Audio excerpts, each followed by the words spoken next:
Hi! So a few of you have been asking about how I cut and style and rehair ponies. I'm going to do a little tutorial on cutting today. I'll do separate ones on rehairing, and I think there's loads of ones out there that are to do the styling, but I'll do one of those as well if you want me to at a later date. So this is actually a restoration that I'm currently working on. This bluebell has had her eyes completely repainted.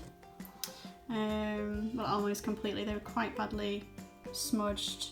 The rest was actually fine, but she had no hair. So this is donor hair from some really poor condition Majesties that I had. So it's a perfect match.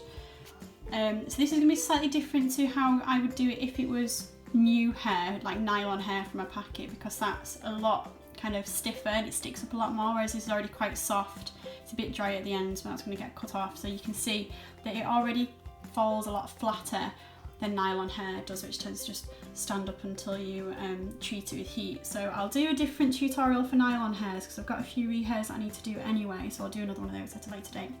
So here's the basics about cutting hair. When you lay a pony flat, I'm just doing it with this one because it's the same pose, although I think her hair might be slightly longer, I'm not sure.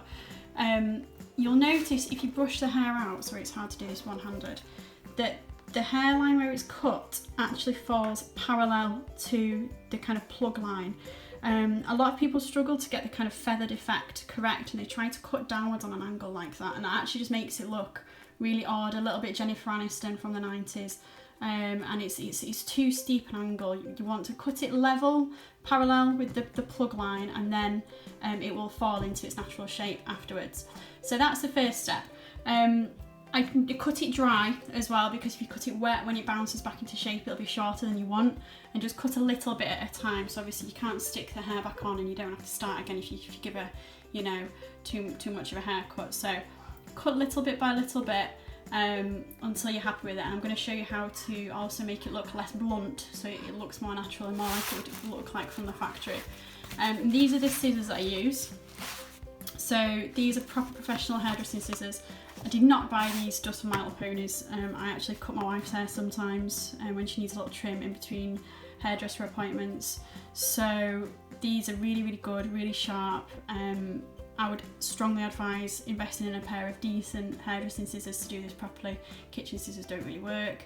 And these weren't super expensive. I think they were around £10–12, maybe a bit more, I don't know. But they're not going to break the bank. You're not going to be paying £50 for some scissors. Okay, so I did say do it dry, but I've just had to spray it a little bit because his hair is so wispy. Now I'm just going to start to cut it little bit by little bit. I hope you can see this on the camera.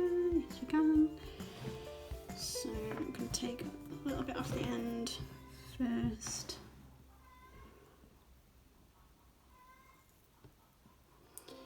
So this is going to look really blunt, not very realistic.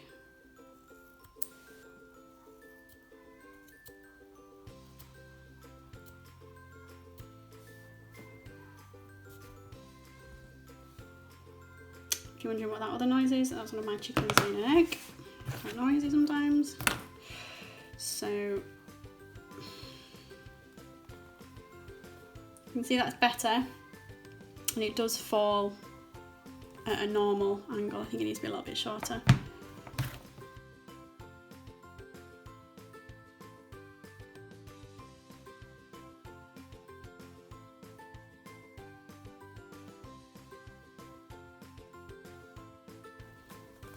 Okay, so I think that's a pretty good length, especially when it's styled. It'll have more of a curve to it. It'll seem shorter than it is. So the next thing that you need to do is, if you've got any stragglers, trim those off, and then we're going to cut into the hair like this, and that's going to give it more a kind of more uneven edge, which is going to look a little bit more natural. Okay. So don't do too much. Imagine you're cutting little triangles.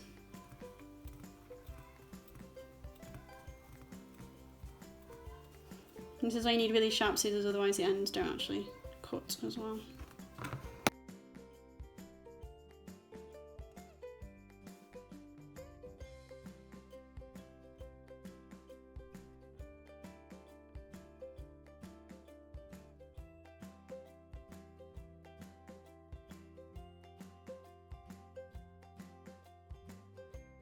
there you go.